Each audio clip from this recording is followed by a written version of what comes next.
Welcome back to Fox Recaps. Today, I'm going to explain the movie Senseless, released in the year 1998. The movie begins at Stratford University. The main character, Daryl Witherspoon, is assisting a group of students on their university tour. He takes them to different departments and simultaneously completes his mailman job. Daryl ends the tour when the group reaches the starting point, and he immediately starts another one with another group. In the next scene, Daryl is napping in his room with the TV running in the background. His phone rings and he picks it up to talk to his mother. They exchange pleasantries and she inquires about the job he's looking forward to. Daryl explains that there's massive competition for the job. However, he is the top contender. His mother is concerned about his financial condition, but Daryl assures her that he's okay. Later, the university's tuition office calls Daryl about his fee payment, but with a fake voice, he tells them that someone killed Daryl. The next scene then cuts to Daryl hopping from one place to another to earn more money. He goes to a blood bank and donates lots of blood, which ultimately knocks him out. Daryl also goes to a sperm bank and exhausts himself while procuring more sperm. Then he goes to an African hair braiding salon to donate his hair. However, the owner kicks him out. At night, Daryl's roommate, Tim LaFleur, enters the room and informs him that the landlord asked for his share of the rent. He then reveals that he's giving up pleasures like having meat, drinking alcohol, and even sex. Hearing this, Daryl laughs at his friend, but the latter replies that in order to experience true contentment, one must experience pain and deprivation. The next day at the cafeteria, where Daryl does another job, his classmate Scott approaches him. Scott tells him how he's the perfect candidate for the job Daryl is competing for, as he possesses all the necessary qualifications the job demands. Meanwhile, a very attractive girl in their university, Janice, arrives at the cafeteria. Daryl gets visibly awkward and Scott mocks him. In the next scene, Daryl attends an economics class by Professor Engel, where Randall Tyson from Smythe-based Corporation talks about the job both Daryl and Scott are competing in. He then explains the qualifications needed for the job: a perfect GPA, involvement in social gatherings, athleticism, and a link to the company, all of which Scott has. He mentions that the company will choose a winner from 5 finalists. After this presentation, the professor begins his class, and a debate occurs between Scott and Daryl on the same topic. The scene then cuts to an ice hockey rink where Daryl asks his coach to give him a chance to play to qualify for the job. Because Daryl has never played, the coach disagrees with the idea, even though Daryl keeps pressuring him. Daryl then pleads with his roommate Tim, who is also the captain of the hockey team, to convince the coach. Unfortunately, when the coach gives him a chance as a stopper, Daryl cannot save one goal and gets hit by the puck several times. Tim approaches Daryl in the next scene and shows concern about his financial situation, but Daryl assures him. While cleaning the campus ground, Daryl finds a pamphlet with information about a seminar in the neuropsychology department, and he takes the opportunity to earn some extra money. During the seminar, a lady tells them about a new drug that can heighten the 5 human senses to a new level. However, the students begin to leave the workshop as she explains the side effects of the drug. By the end of the presentation, Daryl is the only one in the room, napping. He agrees to the test without listening to the complete information for the sake of extra cash. He goes to Dr. Thomas Whedon's office, where the doctor explains the drug to Daryl. Daryl needs to inject 6 cc's of the drug into his buttocks every day before bed. He also warns Daryl about the disorientation he might feel during the initial usage. Daryl then goes to a KZ frat party the following night for the sake of adding new qualifications to his resume. He meets Janice again and asks her out, to which she agrees. However, he asks Scott to pledge him as a Kappa. Scott denies telling him that he doesn't fit in, saying everyone else in the fraternity is boring. Daryl gets hurt and leaves the party. Once he reaches his room, he injects the first dosage of the drug, frustrated with his situation. The following morning, Professor Engel starts distributing question papers for the exam. As the exam begins, Daryl begins to experience the drug's effects. Otherwise unnoticeable, the sound of pencil, watch ticking, chewing, and the light reflected from the classmate's diamond necklace start to bother him.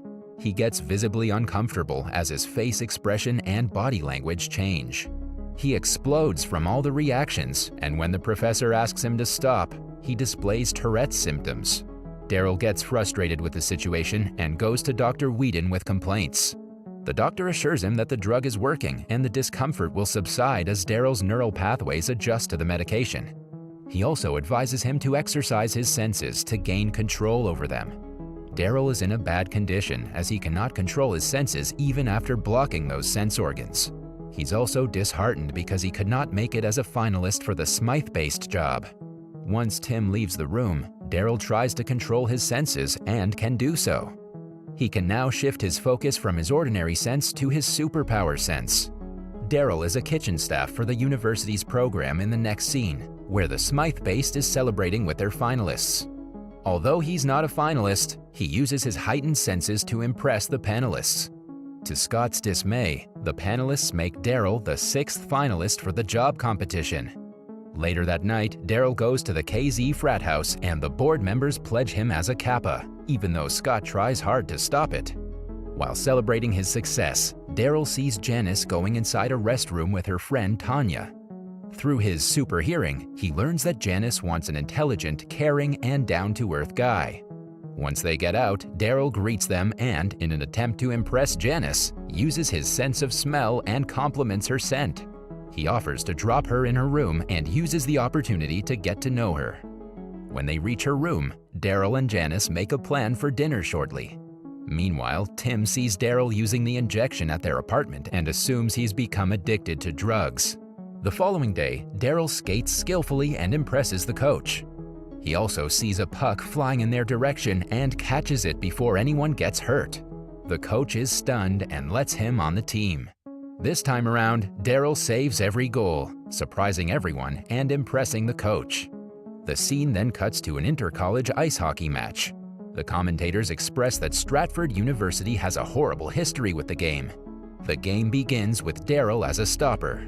As his team keeps scoring, Daryl stops their opponent from making one, and eventually, Stratford wins the game for the first time in history. The celebration begins and everyone praises Daryl. In the next scene, he goes to the Smythe base office for an interview. He listens to Scott's interview, and once Scott comes out with Tyson, Daryl fills in the information Scott had missed earlier. During his interview, Daryl tells Tyson that he can exceed the board's expectations for the job. Tyson informs him that the board will make the decision 5 days after the final competition and gives Knicks game tickets to Daryl so that he can spend some quality time with Bob Bellwether, another board member. He also wants Daryl to impress Arlo Vickers, a potential client of their company. Daryl agrees to it confidently. Later that night, Daryl cooks for Janice, and they enjoy a good dinner. Again, he impresses her, quoting Langston Hughes, whose poem Tim is reading in the other room. As Janice kisses Daryl, he releases very quickly, disappointing her. The next night, Daryl brings Janice along and surprises his family. His mother praises his character to Janice as Daryl talks to his siblings. Before leaving, he gives some cash to his mother to help with the household expenses, and she gets emotional. Later in the dorm, Tim finds Daryl using the drugs again and asks him about the medicine. Daryl lists the positive results he's experiencing, but Tim thinks he's become addicted. To prove himself right, Daryl uses the double dose this time. The following day, he wakes up with a numb feeling in his arms and legs. He loses his balance while trying to walk. Tim sees him lying on the floor and calls a support group for help. Daryl tells Dr. Thomas that he exceeded the dosage earlier and discovers that a serotonin boost has desensitized his receptors. The doctor informs him that only 4 of his senses work at a time due to overuse, and the 5th one constantly switches. He also says that Daryl needs to stay in bed for 3 days as the only way to fix the problem is for the drug to leave the system. Unfortunately, Daryl has a competition nearing and is very scared. The scene cuts to Madison Square Garden for the Knicks game. Daryl sits with Tyson and Bellwether to watch the game as Vickers arrives at the location. The game begins and Daryl starts to feel uncomfortable. First, he stops hearing and mistakes everyone standing up for the national anthem for a chance to get beers. Once he returns, his eyes get blurry, and he sits in a different seat talking to himself. Vickers finds the situation amusing and keeps laughing. His eyesight returns, but a player throws Daryl to the court for insulting him. The date doesn't go as planned.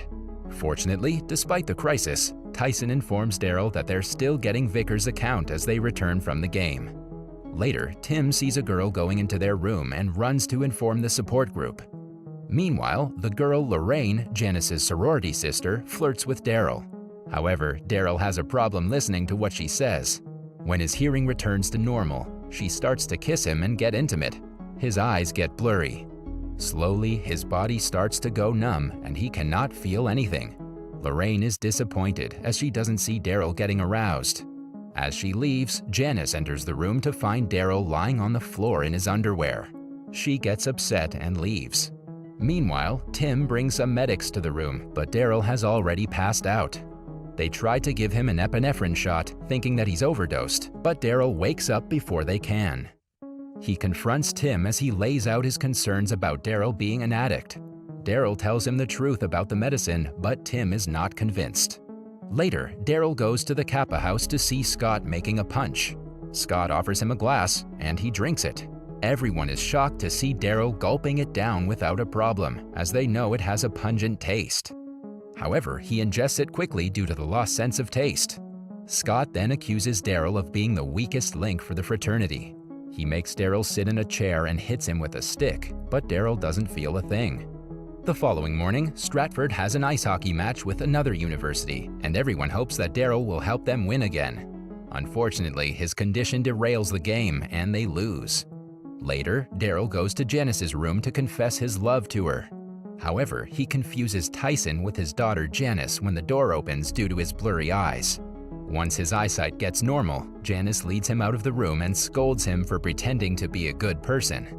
Daryl tries to defend himself and assures her that everything will get back to normal soon. However, she does not trust him and leaves. In the next scene, Daryl goes to a pub to find Tim. He asks Tim to help him study for the final round of interviews for the job, and Tim agrees. Meanwhile, Scott's dad arranges a group of high-profile advisors to help him.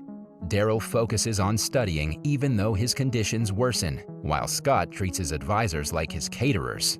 On the day of the competition, as Daryl gets out of his car, his eyes get blurry and he asks a homeless man for help, but he takes him to an alley and beats him. The man then takes Daryl's clothes, leaving him naked. Somehow, Daryl reaches a clothing store and gets new clothes. He's shocked once he reaches the office, looking at his new, flashy, interview-inappropriate attire. Suddenly, his tongue goes numb and he urinates himself. Looking at the color of his urine, he realizes that the drug has left his system. Daryl reaches the competition room and defends his outfit by faking an allergy to other materials except for polyester. The competition begins, and by the end of the session, Daryl and Scott compete against one another. The final debate gets heated, and both of them perform equally well. Professor Engel asks them a question for the tiebreaker, but Scott fails to elaborate on the answer. Fortunately, Daryl presents the solution very well, and Tyrone offers him the job. However, Daryl feels guilty and says that he's come all this way by cheating. He confesses to taking medicine and how he used it to become the finalist. The revelation shocks everyone. Daryl tells the whole story to his family and friends. Tyrone gives him a job at Smythe-based mailroom and encourages him to work his way up. The movie ends a year later when Daryl becomes a junior analyst, patches things up with Janice, and gets his family to a new neighborhood. That was all from the video. I hope you liked it. Subscribe for more content like this and hit the like button to help us out. Also, leave a comment if you want us to recap your favorite movie. Until next time, take care.